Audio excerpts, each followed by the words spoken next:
The Cold War was the most dangerous era in the history of the world. We came that close to nuclear war, and we didn't even know how close we were until 20 or 30 years later.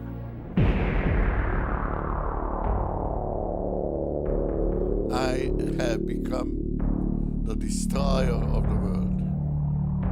That is what Oppenheimer said minutes after first explosion. You cannot really wage a war, nuclear war. It means mutual destruction and maybe destruction of the whole globe. Each of us, the Soviets and the West, went through the same thought process. Each of us thought the other possessed the means to destroy us. And the way that each of us thought of preventing it from happening was to develop an action such that if the other initiated action to destroy us by firing nuclear weapons at us, we would be able to respond in ways that would inflict unacceptable damage on them. And for 2.5 days, Brezhnev and I, head-to-head, negotiated on how we could reduce this nuclear challenge to the two nations, the two superpowers, but to the world as a whole. Khrushchev, being afraid of American attack, always has overplayed our military might. All this braggery that we produce rockets like sausages.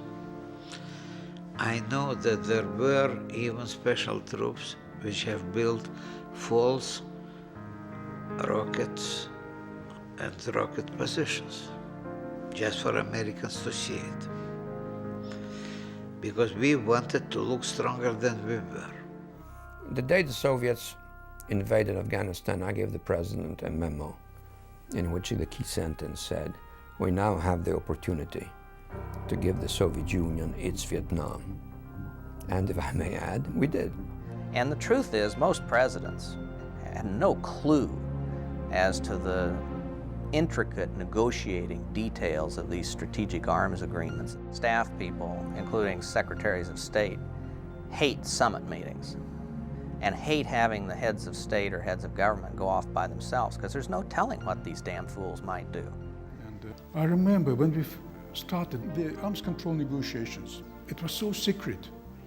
The figures about how many missiles, how many launchers, how many warheads, etc., were so enormously secret. Arms control negotiations strategically was important because it has created the atmospherics of trust. The Soviets overextended themselves. They were producing too many of nuclear weapons, too many of missiles of different kinds. So the arms race went out of control in case of both countries, but in particular in case of the Soviet Union. One of the problems today is that there is no collective memory of what the Cold War was like. And you have a whole generation of people who've never lived in the Cold War and therefore think this was some sort of misunderstanding that at the time, by every administration, was considered a life and death conflict and affecting the fundamental survival of the United States in many contests, in many parts of the world.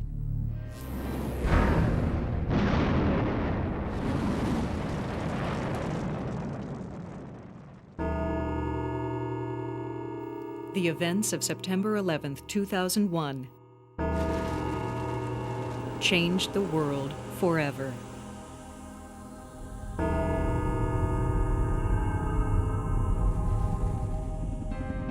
The multipolar reality of rogue states and global terrorism has significantly replaced the bipolar brinkmanship of the Cold War.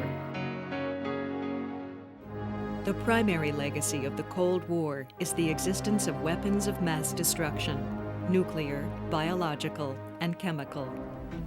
Neither chemical or biological are very effective military weapons. They don't really work for organized armies, but they are very, very useful terror weapons. And so that's going to be a problem for us.